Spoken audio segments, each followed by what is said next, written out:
I saw her for the first time when I was 6. My grandmother was lying in the coffin, so stiff and pale, but all I could focus on was her, dressed all in grey, wrinkled hands resting on a cane. She stood as still as stone, at the very back of the funeral home. She was repulsive, so shriveled and hunched over, but I just couldn't look away. Her eyes, like cold grey sleep, bored into mine, until I just had to look away. I asked my mother later who she was, but she had no idea who I was talking about.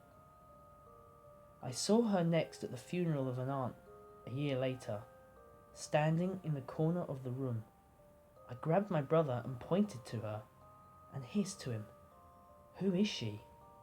He looked at me with confusion and shook off my hand, saying there was no one in the corner of the room. After that, I never asked anyone about her again. I didn't want to seem crazy. People thought I was strange enough already.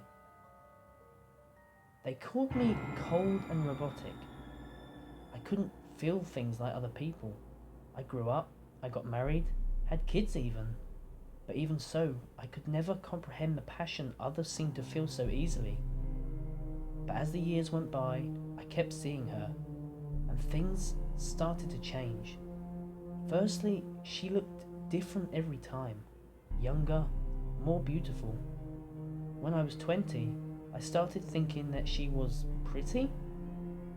But by the time I was 35, she was the most beautiful thing I'd ever seen. Secondly, every time I saw her, she'd moved a bit closer than the time before. At my mother's funeral a few weeks ago, she was almost close enough to touch. Every time I tried to approach her though, she melted into the crowd like mist. What has changed the most, however, is myself. My heart, once so cold, now feels like it's been set on fire. I see now what my friends babbled on about, what the poems I read but never understood were saying. Her eyes, what I see at night and when I lay down to sleep, and her face is the first thing on my mind when I get up in the morning. She is the sun to me, and I live for the day that we can finally be together. I know what I have to do to see her again.